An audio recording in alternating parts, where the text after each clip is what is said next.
Overnight, driven embers brought to life, sparking new fires.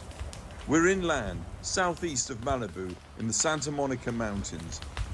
An entire hillside now become a volatile mix of roaring flame and glowing embers with the potential to reignite. For now, the winds have calmed, but in the coming days, the forecasters predict that the Santa Ana will blow hard and fast again. 200 meters up the mountain, the fire's burning violently. There's a wall of flame advancing on this house about 40 meters just down the canyon. Now, there's no way you can put fire crews into terrain like that on a scale like this and hope to achieve very much. All the fire people can do is watch these properties and, if they think they're in jeopardy, start hosing them down. Helicopter pass after pass to drop retardant. And there's a clue in the name. It will slow a fire, but not stop it.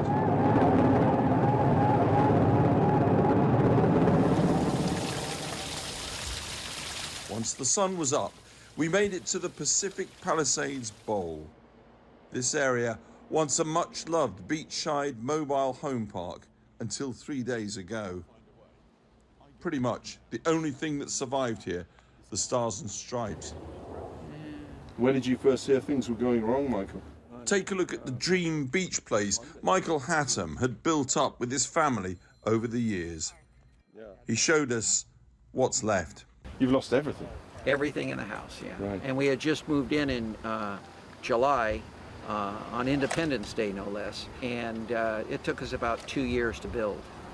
Goodness me.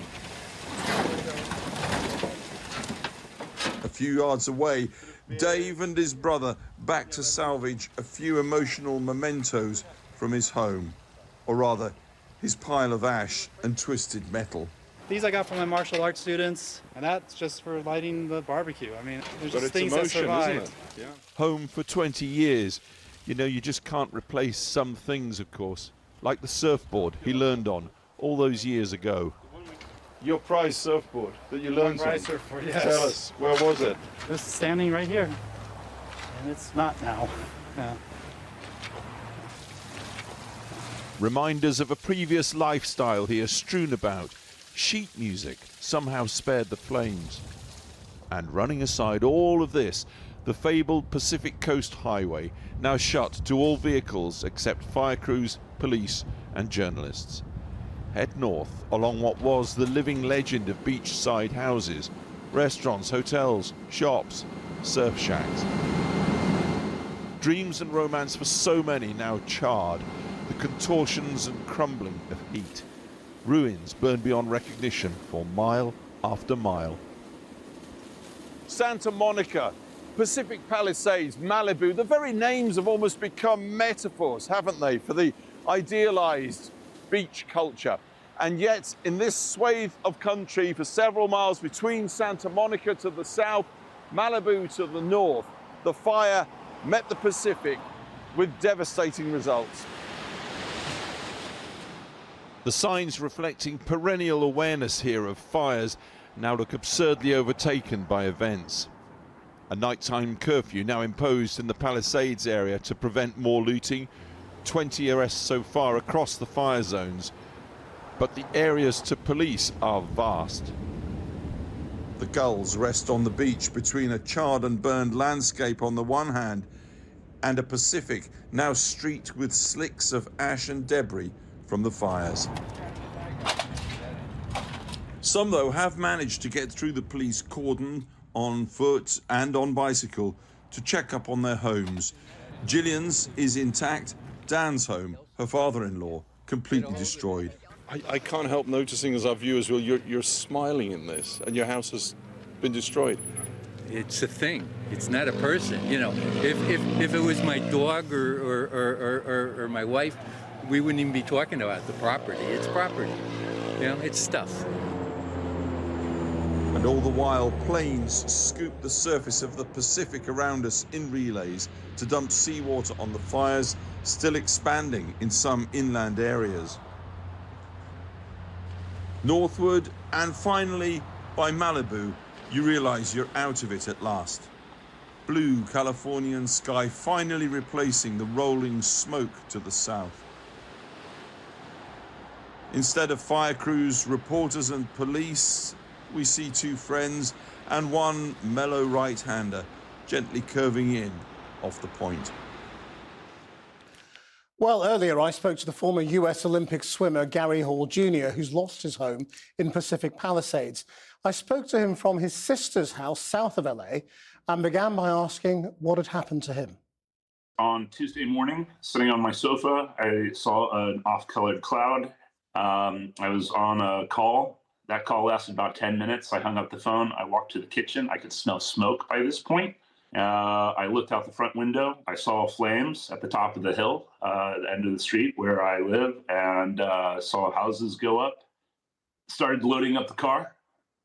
After my first trip out to the car, started having burning embers rain down on me. And so grabbed my dog, my insulin. I have type 1 diabetes. That was the first thing that came to mind. Grabbed the medication that I need to live and my dog, and got out of there. If given the choice between rescuing my 10 Olympic medals or my dog, I chose the dog. Do you know what you've lost? I mean, do you know the state of the house now? So I've been in contact with neighbors who have security cameras, and the house directly across from me is completely gone. The house next to me, gone. This is all I know. The National Guard is turning away people, so I'm unable to get to the location. There is some video footage of the street that I live on, and it's just decimated. I mean, you grabbed your medicine and your dog. What were the other things that came to mind that you had to try and grab as you left? There's family heirlooms that have so much sentimental value, things that have monetary value as well. This was a run for your life situation. I would estimate approximately 3 minutes between when the flame erupted and I had was driving down the street. Flames were moving so fast. I retreated to the Pacific Palisades village, and 10 minutes later, a wall of flames came over the hill down toward the village, taking everything in its path. It descended into absolute chaos.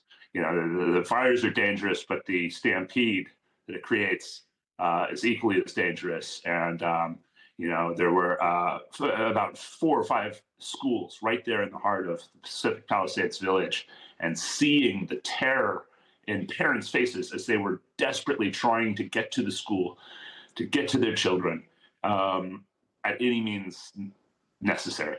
I mean, I'm guessing you're insured, but when you see the scale of the destruction, how do you feel about going back and attempting to rebuild?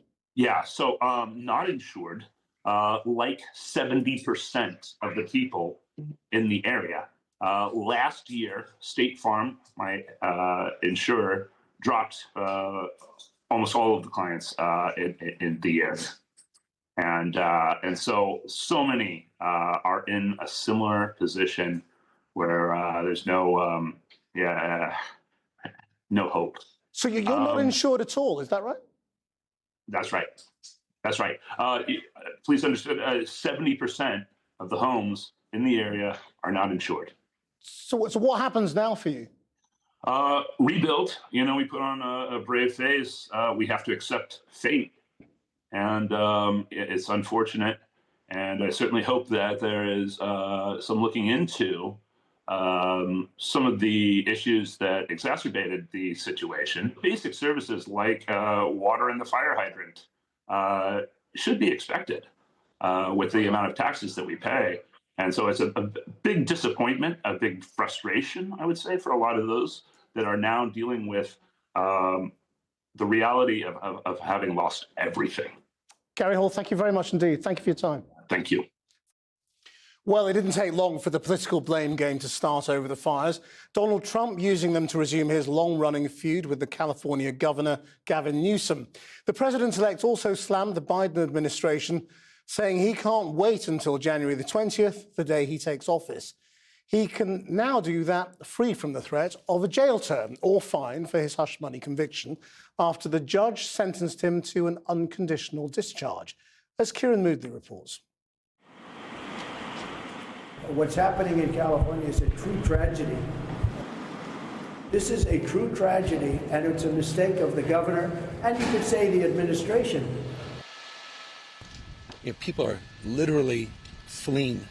People have lost their lives. This guy wanted to politicize it.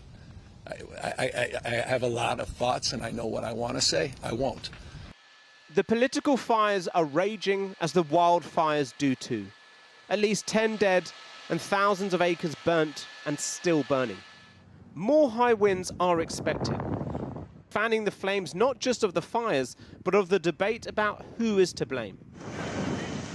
Republicans have accused the Democrats over a lack of firefighters and water, with fire hydrants in the Pacific Palisades area running dry earlier in the week.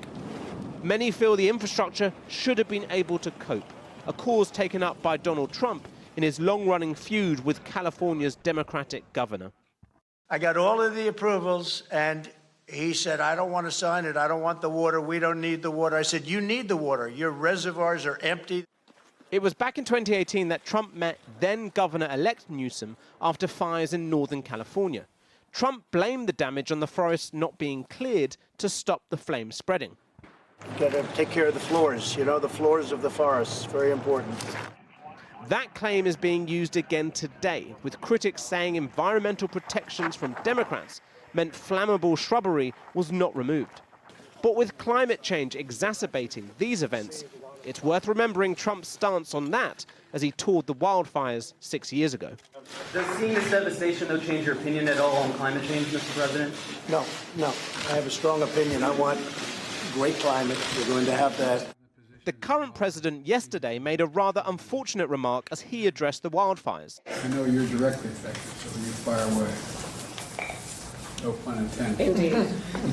Alongside Kamala Harris, this all gets to the heart of November's election. Who runs their cities and states better, Democrats or Republicans? The likelihood these weather... Gavin Newsom's team point out that he spent years increasing California's budget to tackle these blazes. Funding for wildfire protection has risen from $1 to $3 billion in the past decade. And he touted his ability to call on Joe Biden for help in this crisis. I stood next to a president of the United States of America today, and I was proud to be with Joe Biden. And he had the backs of every single person in this community. He didn't play politics, didn't try to divide any of us. Newsom has been touring the devastation alongside Los Angeles Mayor Karen Bass, another Democrat facing criticism for being on a work trip abroad when the fires began. I want the residents of Los Angeles region to have faith in what we are doing 24 hours a day. I can say on behalf of our first responders, from the fire department, the police department, we are doing everything we can to bring the situation under control. This all fits the president-elect's narrative, that Democrats have not focused enough on helping their own constituents and instead spent too many years focusing on Donald Trump. Case in point right now, on the other side of the country in New York City, where Trump became the first US president to be criminally sentenced. Appearing via video link in court, he was handed an unconditional discharge for falsifying business records to cover up his alleged affair with Stormy Daniels. For Trump, this was the Democrat witch hunt at work. I won the election in a massive landslide, and the people of this country understand what's gone on. This has been a weaponization of government. They call it lawfare. As the battlegrounds for the next 4 years become clearer, for the residents affected in California, their future remains shrouded in despair and doubt. A weekend where they will hope the fires finally die down. But there are still thousands of homes destroyed and years of rebuilding ahead. Well, in the last few minutes, the Los Angeles Police Department have issued a new evacuation order after another fire has started in Granada Hills. Joining me now from Sacramento is Bill Asaley, a Republican politician in the California State Assembly. Now, 70% of people in the Palisades area are uninsured. What do you think the government should do to help them? Yeah, well, they've been dropped by the insurance companies, but we have something called the FAIR Plan in California. So they're on sort of a quasi-government policy, but even then, it's unfunded. We're looking at probably $50 billion in losses. And one way or another, whether it's through the government and taxpayers or increasing premiums of existing homeowners, the people of California are going to pick up the tab for this, and it's kind of a shame. Well, who else would pick up the tab?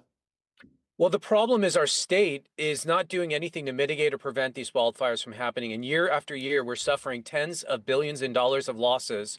And the Democrats who control every apparatus of the state of California, from the governor's house to the legislature to the mayor, will not allow us to do what needs to be done to lower the fuel load in these wild areas, to mitigate the potential damage that is a result of these fires. They will not let us change the policies. They're committed to them. Just spell out what you mean by lowering the fuel load.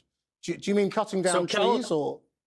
Yes, removing dead trees. We don't do that anymore. They used to let lumber companies go into the forest and remove the dead trees. In the safe seasons, we would go in and do what's called prescribed burning. So they actually would burn hillsides, burn the brush when it's safe to do so. They can't do that anymore under existing environmental rules and regulations in the state of California. That's not quite true, is it? Because there have been about 900 controlled burns in California in the last year.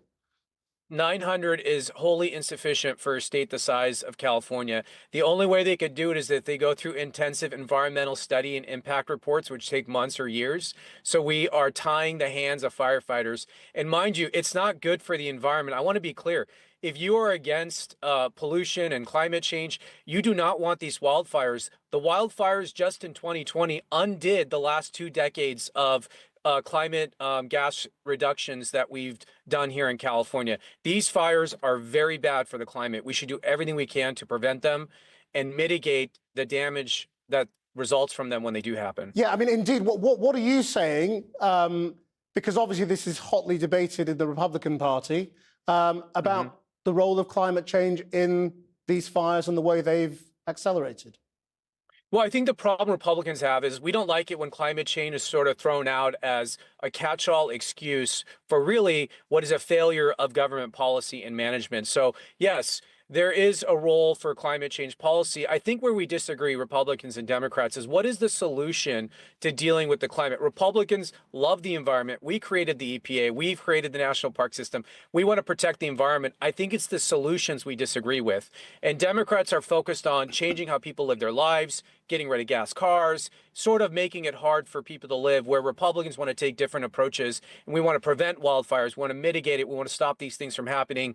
It's just, I think the solutions are where we disagree with the Democrats. I mean, do you think the Trump position on climate change is relevant? Or is that all just sort of hot air, so to speak? I think Trump loves the environment. He's very pro-environment. Yeah, I think it's just we get hung up on this rhetoric of climate change and what that means. But he's very skeptical, isn't he, about climate change? Well, I think he's skeptical about the proposals that are being put out to deal with climate change. We are not going to hamstring the American industrial system, the economy, in the name of climate change. That's not going to happen. So he's against these solutions, but we want to reduce pollution. We don't like pollution. We don't like toxins. We love, I have an electric car. Elon Musk has done more to get gas cars off the road than anyone I know. So this idea that conservatives or right people don't like the environment is just not true. Phyllis Haley, thank you very much indeed. Thank you for having me.